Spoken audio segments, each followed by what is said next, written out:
Hey everyone, how is it going? I hope it's going well because today we're talking about music and today we're doing the last music pickups for 2024.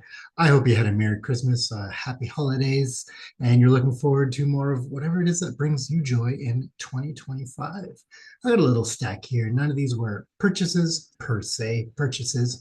Um, but I did have some trade-in credit from one of my stores. I went through my collection, found some albums that I give them a listen. They weren't for me, but I think someone else will really love and appreciate them. So I traded that in. I got a great deal actually on some of this. So we're gonna go through this stack here. Pretty pumped about all of this. As one person said, it's all killer, no filler.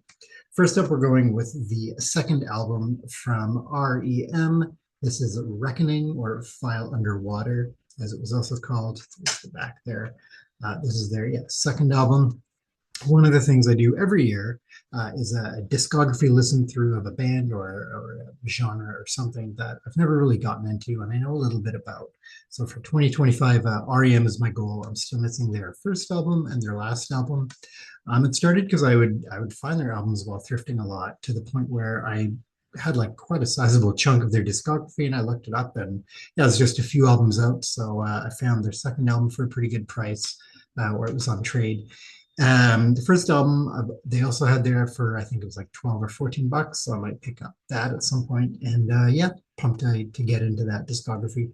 Listened to this a few times. I love the song Camera. That's a great song. Love it. Next up, the classic Heaven and Hell from Black Sabbath. This is the 2008 Rhino remaster, notable for adding Ronnie James Dio to the lineup.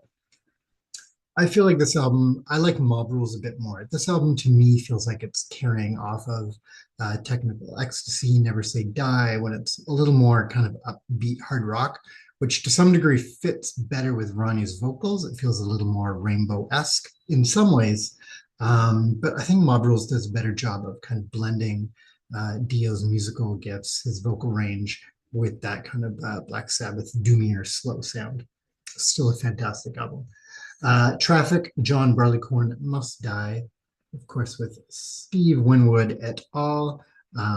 Fantastic album. I want to get into this group more a little bit, and I know this is one of their classics. They've got kind of a handful from their classic period. This being one, happy to grab that into the collection. Kiss Destroyer, another band I hear talked about all the time. Thought, why not kind of delve in a little bit, pick up this album, just give it a listen, see what I think. For better or for worse, they're an important band. They're a very important band for rock music history. So I should check that out. Next up, Deep Purple in rock. Again, I'm just picking up these bands. It's like I need to know more about them. Need more of their catalog. I know this is considered one of the band's best albums, if not their best. I've given it a few listens already, and I can see why it's great. Love it a lot. Next up, then I've never actually owned a physical copy of this album, despite having listened through the entire Judas Priest discography a few years ago.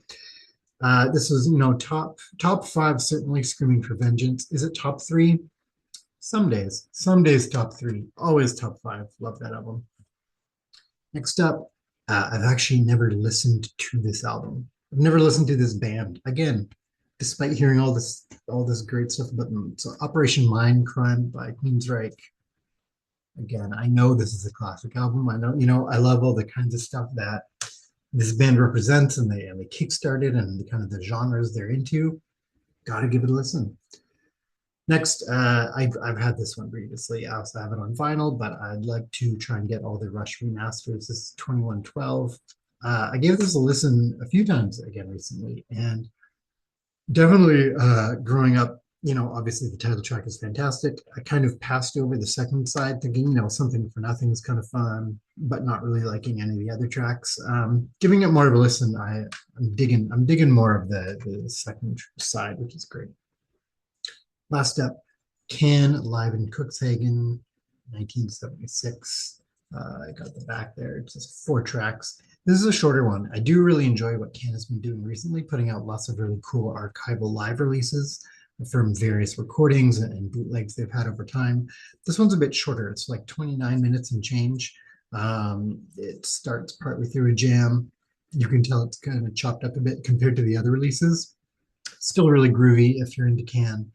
These are fantastic releases to kind of have in your collection as well. And because these are all for trade, actually, even this was discounted more so than the others. I think just because maybe Can fans aren't into this one as much as the Paris ones. I love it. And I love kind of all these albums. I'm like, these are all fantastic albums. Happy to add them to my collection. And with that, that is the end of 2024. Big stuff coming in 2025. I've kind of already mentioned one thing, that REM listening project. That's going to be a whole video, whole thing. I've got some other listening projects on the go, some deep dives, some exploration. I'm going to recap some of the ones I did in 2024, like Jazz Fusion. Fell off that one a little bit, but I did keep it in mind.